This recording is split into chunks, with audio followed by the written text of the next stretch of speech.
Meghalaya murder కేసులో మరో big twist బయటకు వచ్చింది. అయితే సోనం కళ్ళ ముందరనే తన భర్తను నిందితులు పొడిచి చంపారు. అండ్ ఈ క్రమంలో తాను కూడా వాడిని పొడవండి అంటూ కూడా నిందితులను రెచ్చగొట్టింది సోనం. అయితే ప్రజెంట్ పోలీసుల కస్టడీలో ఉన్న వీళ్ళు ఎవరైతే సోనం, అదేవిధంగా నిందితులు కూడా కొంతమంది పోలీస్ కస్టడీలో ఉన్నారు. వీళ్లను ఇన్వెస్టిగేషన్ చేస్తున్న నేపథ్యంలో కొత్త నిజాలు బయటకు వస్తున్నాయి. వాడిని పొడవండంటూ కూడా నిందితులను సోనం రెచ్చగొట్టింది. అదేవిధంగా ఆ మర్డర్ జరిగేటప్పుడు కూడా ఫోన్ లైన్లో సోనం ప్రియుడైన రాజ్ కుష్వా కూడా అందుబాటులో ఉన్నారు.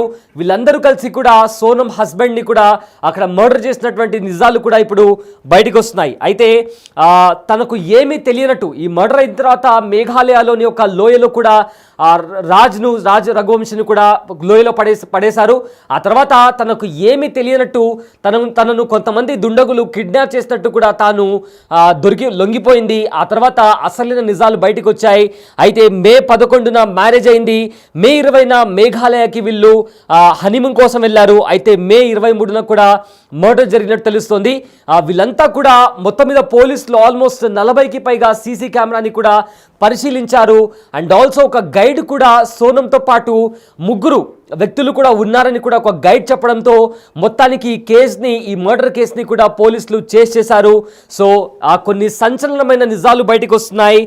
పెళ్ళైన 10 రోజులకే ఇంకా 10 రోజులు కాలేదు రఘువంశి నుంచి తాను సపరేట్ అయిపోయి తన ప్రియుడు అయిన కుష్వాతో జీవితం కొనసాగించాలని సోనం భావించింది. దీంతో తన హస్బెండ్ని మర్డర్ చేసి ఎలాగైనా దాన్ని ఒక యాక్సిడెంట్లా చిత్రీకరించి తాను తన ప్రియుడైన కుష్వాతో వెళ్ళిపోవాలని కూడా తను భావించింది. కానీ పోలీసులు ఈ మర్డర్ మిస్టరీని చేశారు.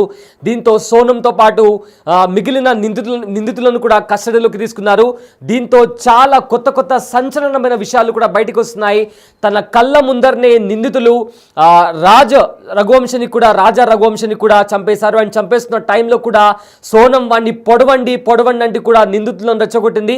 అండ్ ఆల్సో ఈ మర్డర్ జరుగుతున్న టైంలో ఎవరైతే తన బాయ్ ఫ్రెండ్ ఉన్నాడు, సోనం బాయ్ ఫ్రెండ్ రాజ్ కుష్వా కూడా ఫోన్ లైన్లో అందుబాటులో ఉన్నాడు. అయితే ఇదే అంశానికి సంబంధించిన పూర్తి డీటెయిల్స్కి సంబంధించి ఇంకా డీప్గా అందించడానికి మా ప్రతినిధి రామ్దాస్ అందుబాటులో ఉన్నారు. ఎస్ రామ్దాస్, ఈ మర్డర్ కేసుకి సంబంధించి కూడా రోజుకు ఒక కొత్త విషయాలు బయటకు వస్తున్నాయి. అండ్ ఇవాళ కూడా సోనం కళ్ళ ముందర నిందితుల్లో అతన్ని పొడిచి చంపేశారు. అండ్ సోనం కూడా వాడిని పొడవండి అంటూ కూడా వాళ్ళని రెచ్చగొట్టింది. సో దీనికి సంబంధించిన పూర్తి డీటెయిల్స్ ఏంటి రామ్దాస్? మరణ శాసనం, ఆ భర్తకు భార్య రాసిన మరణ శాసనంగా ప్రస్తుతం ఇది దేశవ్యాప్తంగా ఇట్స్ హాట్ టాపిక్. ప్రస్తుతం ఈ సోనం రఘువంశుల స్టోరీ అనేది దేశవ్యాప్తంగా ఒక చర్చకు దారితీస్తుంది. ఒక అమ్మాయి, ఒక యువతి దారి తప్పితే పరిస్థితి ఏ రకంగా ఉంటుంది, వైవాహిక జీవితాన్ని దెబ్బతీసుకొని ఇప్పుడు ఎలా కటకటాల పాలైందనే అంశం ఇప్పుడు ప్రస్తుతం దేశవ్యాప్తంగా చర్చనీయాంశమైన ఈ ఉదంతానికి సంబంధించి అనేక కీలకమైన అంశాలైతే బయటకు వస్తున్న పరిస్థితి కనబడుతుంది. ప్రియుడితో కలిసి సుపారిచ్చి మరి భర్తను హతమార్చినట్లుగా ఆరోపణలు ఎదుర్కొంటున్న సోనం రఘువంశి వ్యవహారం అయితే ప్రస్తుతం ఒక హాట్ టాపిక్. మధ్యప్రదేశ్ చెందిన ఈ యువతి తన భర్త రఘువంశితో కలిసి హనీమూన్ కోసం మేఘాలయ వెళ్ళింది. అక్కడే తన ప్రియుడు రాజ్ కుష్వాతో కలిసి భర్తను హతమార్చేందుకు కుట్ర పన్ని అమలు చేసింది. హత్య తర్వాత సోనం అదృశ్యమవడంతో ఈ కేసు మరింత ఉత్కంఠగా మారింది. పోలీసులు తీవ్రంగా శ్రమించారు. టూరిస్ట్ గైడ్లు, hotel CCTV footage, phone call data ఇవన్నీ కూడా ఆధారాలు సేకరించారు. ఈ మొత్తం కేసు వెనుకున్న పూర్తి కథనాలంతా వెలికించారు. మేఘాలయలో హనీమూన్ జంట మిస్సింగ్ కేసు దేశవ్యాప్తంగా కలకలం రేపగా చివరికి ఇది హత్యకు కుట్ర పడింది భార్యనని పోలీసులు నిర్ధారించిన పరిస్థితి కనబడుతుంది. ఒకసారిగా ఈ కేసులో సోనం రఘువంశిని పోలీసులు అరెస్ట్ చేసి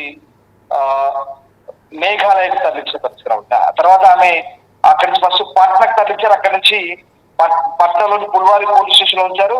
తర్వాత మధ్యాహ్నం గువాహటికి విమానంలో తరలించి అక్కడి నుంచి మేఘాలయ కోర్టుకు తీసుకెళ్తున్న పరిస్థితి కనబడుతుంది. ఈ దారుణమైన హత్య వెనుక చాలా ఒక పెద్ద కుట్ర దాగింది. ఇక్కడ చాలా ఆసక్తికరమైన అంశాలు బయటపడుతున్నాయి. ఇందాక మీరు చెప్తున్నట్టుగా హత్యకు సంబంధించిన విషయంలో నేరుగా సోనం ఇన్వాల్వ్ అయినట్టుగా చాలా క్లియర్ గా అనిపిస్తుంది. భర్తను సోనం కళ్ళ ముందే చాలా కిరాతకంగా హతమార్చారు, తలపై గాయపరిచారు, కత్తిపోట్లకు గురి చేశారు. ఇక ఆమె చెప్పిన వెంటనే లోయలోకి తోసేశారు. ఇది ఇట్స్ వెరీ క్లియర్. ఎందుకంటే ఇక్కడ సోనం, ఆమె ప్రియుడు రాజ్ కుష్వా ఈ ఇద్దరు ఈ రోల్ కూడా ఇక్కడ ఇప్పుడు సమాజాన్ని విస్మయానికి గురి చేసిన పరిస్థితి. తొలుత తన అమాయకురాలని ఎవరో తనని కిడ్నాప్ చేశారంటూ సోనం బుకాయించినప్పుడు కూడా పోలీసుల దర్యాప్తులో మొత్తం బండారం అంతా బయటపడింది, నేరాన్ని అంగీకరించిన పరిస్థితి కనబడుతుంది. వాస్తవానికి ఇండోర్ చెందిన ఈ ట్రాన్స్పోర్ట్ వ్యాపారి రఘువంశ్ సోనంల పెళ్లి మే 11 జరిగింది. కుటుంబంలో మంచి ఆహ్లాదకరమైన వాతావరణంలో పెళ్లి జరిగింది, అందరూ సంతోషంగా ఉన్నారు. కానీ ఆ సంతోషం ఎన్నో రోజులు నిలవలేదు ఇక్కడ. ఎందుకంటే పెళ్ళైన 5వ రోజే అంటే మే 16 నుంచే సోనం తన ప్రేమికుడు రాజకుష్వాతో కలిసి భర్త హత్యకు పెద్ద స్కెచ్ వేసింది. పక్కా ప్రణాళికలు వేసినట్టుగా పోలీసుల ఇన్వెస్టిగేషన్ లో వెల్లడైంది. రఘువంశం చంపేద్దాం, కిడ్నాప్ కు నాటకం వేద్దాం, అప్పటికి నేను విడోగా మారుతాను, విధవగా మారుతాను, మా నాన్న కూడా ఇక మన పెళ్లికి అంగీకరిస్తారంటూ ప్రియుడితో చెప్పినట్టుగా దర్యాప్తులో వెళ్ళాడు. చూడండి ఎంత విడ్డూరమైన అంశం అంటే కట్టుకున్న భర్తను కడతేరిస్తే ఇక నేను విడోగా మారిపోతాను, అప్పుడు మా నాన్నతో చెప్పి పెళ్లి చేసుకోవచ్చు అనేది ఆమె ఉద్దేశం. చాలా క్లియర్ గా అర్థమవుతుంది. ఇంకా ఈ దారుణమైన ప్లానింగ్ లో ఇక్కడ భర్తను హత్య చేయడానికి ఉపయోగించిన కత్తి ఏదైతే డావ్ అంటారో దాన్ని కూడా గువాహటిలో ఆన్లైన్ ద్వారా ఉన్నట్టుగా తెలుస్తుంది. ఘటనకు ముందు నిందితులు ఈ సోనం హోమ్ స్టే కు 1 కిలోమీటర్ దూరంలో ఇంకో హోటల్లో అక్కడ వాళ్ళు స్టే చేసినట్టు చెప్తున్నారు. వారికి లొకేషన్ పంపించింది, ఎప్పటికప్పుడు ఈ మొత్తం మూవ్మెంట్స్ అన్ని కూడా షేర్ చేసింది. సో అట్లా 23వ తారీఖు నాడు ఫోటోషూట్ పేరుతో సోనం రఘువంశ్ ఒంటరిగా ఉన్న కొండ ప్రాంతాన్ని తీసుకెళ్ళింది. ఇక అదును చూసి మీరు ఇందాక అల్బర్ట్ విషయం చెప్పారు, ఒక గైడ్ ఆయన పేరు అల్బర్ట్ అక్కడ వీళ్ళతో పాటు మరొక 3 చూశారు. ఆ 3 కూడా వీళ్ళంతా హిందీలో మాట్లాడతారు. బహుశా అల్బర్ట్ కి హిందీ రాదు ఆ టైంలో. ఆయనకి అక్కడ మేఘాలయలో సాధారణంగా కొంత పహాడీ లాంగ్వేజ్ లేదా ఇంగ్లీష్ మాత్రమే మాట్లాడుతుంటారు. ఆ హిందీ అర్థం కాలేదు. మొత్తం మీద వాళ్ళతో 3 ఉన్నట్టుగా అప్పటికే పోలీసులకు చెప్పాడు. అయితే ఇదే టైం అని భావించారు. అదును చూసి ఆ ఒంటరిగా ఉన్న కొండ ప్రాంతాన్ని తీసుకెళ్లారు. చంపేయండి అంటూ గట్టిగా అరిచినట్టుగా తెలుస్తుంది. అరవడంతో అక్కడే ఉన్న 3 యువకులు కూడా రఘువంశిని చాలా కిరాతకంగా హత్య చేసినట్టు ఎస్ రామ్దాస్ ఒక అప్డేట్ వచ్చింది. I get back to you. అయితే మొత్తం మీద ఈ మేఘాలయలోని హనీమూన్ మర్డర్ కేసుకి సంబంధించి కూడా సంచలనమైన విషయాలు బయటికి వస్తున్నాయి. అయితే తన కళ్ళ ముందరనే తన హస్బెండ్ అయినా అప్పుడే పెళ్ళై 10 రోజులైంది. ఆ 10 రోజుల్లోనే కంప్లీట్ గా ఆ మేఘాలయాలకి యాక్చువల్లీ ఆ రాజా రఘువంశీ వేరే ప్రాంతానికి వెళ్ళాలని కూడా చెప్పాడు. కానీ అక్కడికి వద్దు, మనం మేఘాలయకి మాత్రమే వెళ్దామని కూడా తాను పట్టుబట్టింది. దీంతో వీళ్ళిద్దరు కలిసి మేఘాలయకి వెళ్ళారు. దాని తర్వాత అతన్ని చంపడానికి వాడిన వెపన్ ని కూడా తాను సోనం ఆన్లైన్ లో కూడా ఆర్డర్ చేసినట్టు తెలుస్తుంది. అయితే మేఘాలయలోని షిల్లాంగ్ కు హనీమూన్ కు అని వెళ్లిన భర్తను చంపేసిన కేసు దర్యాప్తులో కీలక విషయాలు వెలుగులోకి వస్తున్నాయి. పెళ్లైన తర్వాత భర్తను హనీమూన్ కు తీసుకెళ్లి అక్కడ కిరాయి హంతకులతో భర్తను హత్య చేయించినట్లు కూడా పోలీసులు ప్రాథమిక దర్యాప్తులో గుర్తించారు. చాలా ప్లాన్ గా, చాలా స్ట్రాటజీగా, చాలా పకడ్బందీగా అంత ప్లాన్ ప్రకారం చేసినప్పటికీ కూడా సోనం చేసిన ఒకే ఒక్క తప్పుతో ప్లాన్ మొత్తం తారుమారైనట్లు కూడా పోలీసులు దర్యాప్తులో వెల్లడైంది. అయితే ముఖ్యంగా హత్య చేయమని మాత్రమే సుపారీ ఇచ్చింది సోనం. ఎలా చేయాలో చెప్పకపోవడం వల్లే జైలుకు వెళ్లాల్సి వచ్చినట్లు కూడా తెలుస్తుంది. అయితే రాజా రఘువంశీ హనీమూన్ కు పక్కా ప్లాన్ ప్రకారం ఒప్పించింది సోనం. హత్యకు సంబంధించిన అన్ని విషయాలను కూడా ప్లాన్ ప్రకారంగా పకడ్బందీగా చేసుకుంది. అయితే కిరాయి హంతకులు హత్యకు ఉపయోగించిన పదునైన ఆయుధంతోనే అంతా తారుమారైనట్టు తెలుస్తోంది. సాధారణంగా అలాంటి పదునైన ఆయుధాలను మేఘాలయలో ఉపయోగించరని, దానివల్ల బయటి వ్యక్తి ప్రమేయం ఉందని కూడా తమకు అనుమానం వచ్చినట్లు కూడా పోలీసులు చెప్తున్నారు. అయితే ఆ తర్వాత సోనం కాల్ రికార్డులను కూడా ఆ పోలీసులు కంప్లీట్ గా సర్చ్ చేశారు. అయితే హత్యకు ముందు సుపారీ ఇచ్చిన వ్యక్తులతో ఒకరితో సోనం కాంట్రాక్ట్ ఇచ్చిన వ్యక్తితో తాను మాట్లాడింది. దీంతో సోనం మీద డౌట్ వచ్చింది. అయితే సోనం కాల్ రికార్డ్ చెక్ చేసిన తర్వాత తాను ఎవరికైతే సుపారీ ఇచ్చిందో అందులో ఒక వ్యక్తితో సోనం మాట్లాడింది.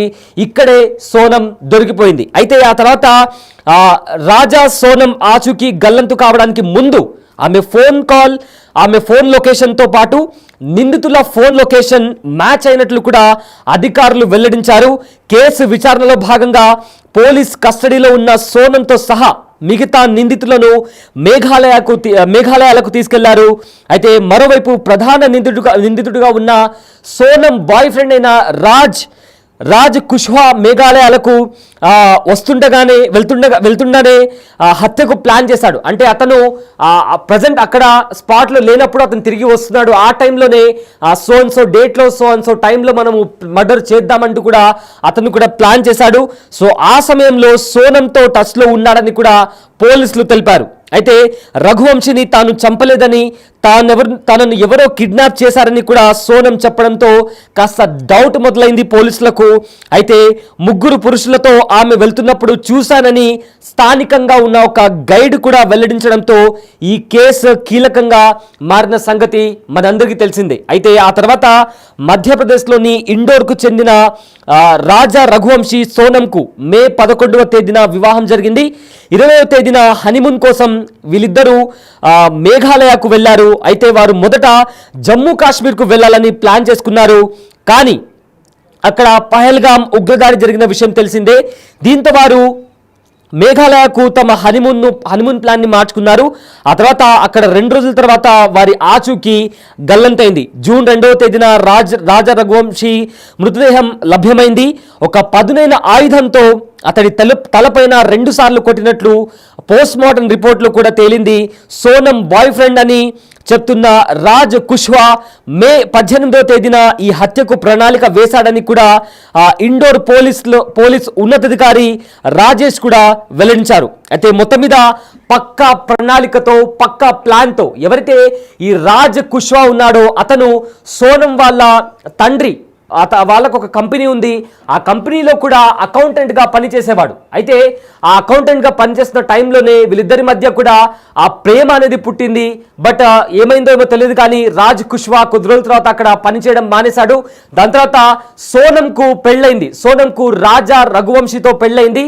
ఆ తర్వాత ఎలాగైనా భర్తను అడ్డు తప్పించి తన ప్రియుడితో కలిసి బతకాలంటూ కూడా సోనం డిసైడ్ అయింది. ఈ నేపథ్యంలోనే అటు బాయ్ ఫ్రెండ్ రాజ్ కుష్వా అదేవిధంగా సోనం రఘువంశీ వీళ్ళిద్దరు కలిసి సోనం భర్త అయిన రాజా రఘువంశీని కూడా ఎలాగైనా చంపేసి వీళ్ళిద్దరూ ఆ తర్వాత ఎలాగైనా తాను విడోగా మారుతుంది కాబట్టి తన తండ్రిని ఒప్పించి వీళ్ళిద్దరూ పెళ్లి చేసుకోవాలని ప్లాన్ చేసుకున్నారు. బట్ వాళ్ళు ఏదైతే వెపన్ వాడారో ఆ వెపన్ కారణంగానే వీళ్ళు దొరికిపోయినట్లు కూడా ఇప్పటికే పోలీసులు చెప్తున్నారు. ఎందుకంటే ఆ వెపన్ ఏదైతే ఉందో ఎవరు కూడా స్థానికంగా ఉండే వ్యక్తులు ఎవరు కూడా మేఘాలయలో ఎవరు వాడరు.